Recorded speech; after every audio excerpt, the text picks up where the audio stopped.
Okay, our speaker today is Paul Gadola. He's from Damascus. He is married to Shelley, and they have 4 dogs. And here he is.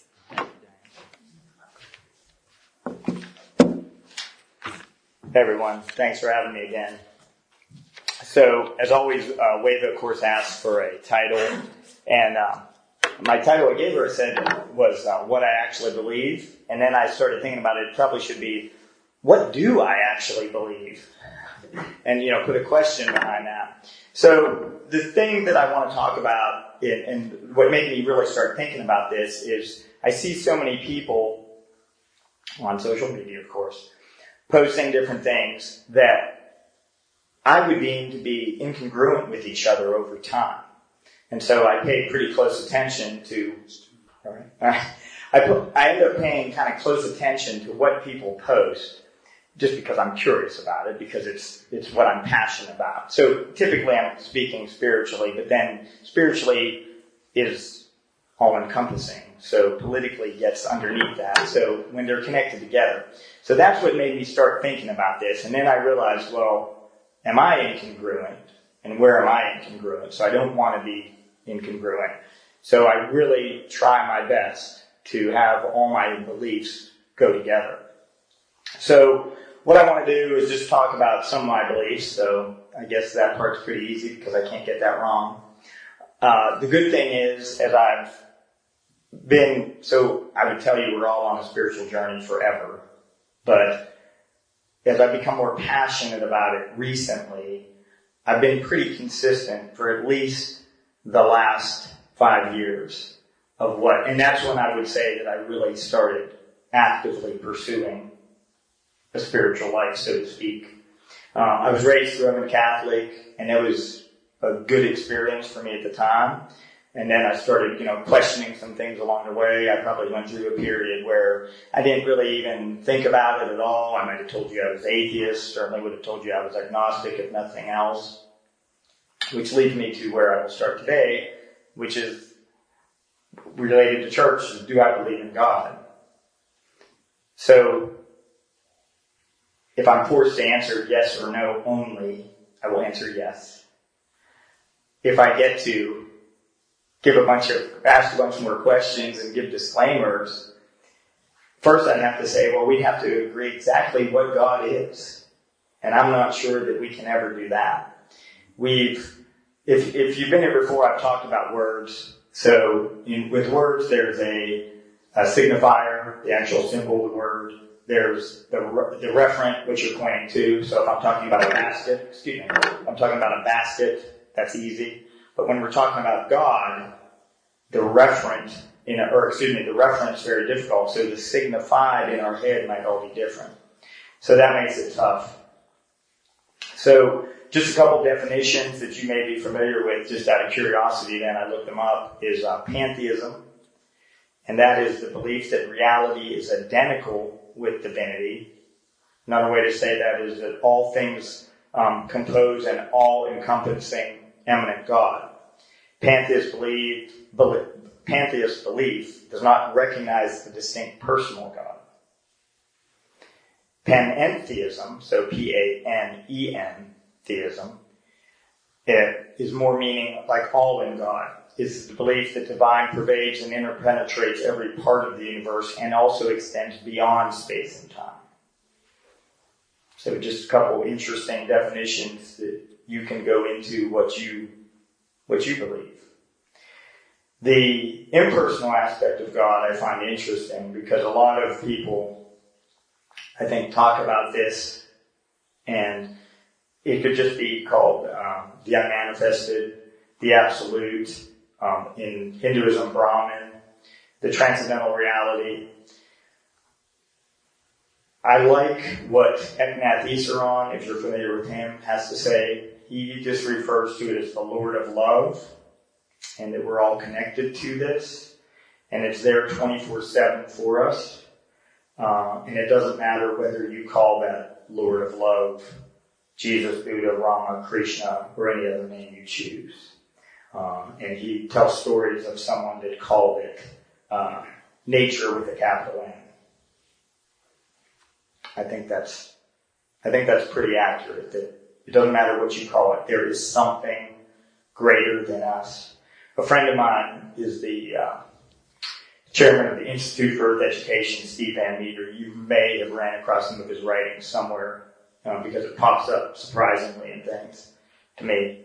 And in his book, Earth Education, A New Beginning, he writes something like, I don't have the exact quote, but something like, talking about ecology. Ecology is bigger than we think and bigger than we can think. And I think that's a pretty good way to think about God. So, again, if I have to answer the question as simply yes, no, the answer is yes. If I get to ask a lot of questions, it's a little more complicated. I did want to include something out of the Bible since we seem to be living in the Bible Belt here. And it's a favorite of mine, actually. It's Isaiah 45:7. It says, I form the light and create darkness. I make peace and create evil. I, the Lord, do all these things. I feel like that sums it up pretty good. So, if I believe in God, then to me, the next thing, the way my mind flows is heaven and soul kind of together. Heaven, I think there's two ways to think of it, of course. Is it another realm or is it a state of being? And that state of being, whether it's another realm or not, is all that matters. Because if we're going to be there, how are we going to behave there? There's going to be a way to be there. And so I frequently think, okay, what would that be like? How do I behave there? So, of a political topic, for my vote, there's no guns in heaven. So I'm fairly certain that we could find a way to exist here without them. Overall, I think as I've talked about with God, there's something greater. And so I think that we're part of something more complex and more going on. So for someone that is just dealing with difficult news or challenging circumstance like Mike today, there's that hope that it's not just this. There's more to this. And I think that a lot of people think that because I'm fascinated by how many people are so discouraged politically or environmentally or socially or whatever, but a lot of people are still having kids. Now, I know birth rates are kind of going down collectively, but plenty of people are still having kids. So I think there's a hope that something we have that we can not only make this place better, or not only that we can go somewhere else, but that we can make this place better. And to me, that's one of the shortcomings, that's one of the shortcomings of some of the local, well, not local, but some of the religious beliefs that it's just a destination to get to. And when we're in that destination, magically everything's better. I hope that's true, that it just is that, but I want to live my life now like that. And of course that's hard because you don't know, but that's the way I think about that. So if there's a heaven, does that require a hell? I would emphatically say no, there's no hell. And that might not make sense. As a state of being in the mind, it's the same thing here then, of course, too, as heaven. And we can create that. So I don't deny that life is probably a living hell for some people. Maybe at least at times. But I do not believe there's any place that we're going to go for all eternity. Now with that, either which way, whether there's a place to go or not, again, what I do here is all that matters. I always come back to that for myself. That state of being is what we want. And there was some words, let me see if I find this here. I like the way someone said this. Anyways, I apologize about that. So God, heaven, hell, soul, I guess I kind of unequivocally think there's a greater part to us than what we're here. So I guess I believe in the soul pretty clearly. I thought I'd just do a couple things that you kind of hear a lot. Fear of God. I think that's just a misinterpretation. If you think of it as a reverence for life, that profound gratefulness, the gratitude, just the simple awareness that we're so fortunate to have this opportunity, even with those challenges that come. Because if we only had positive, is it positive?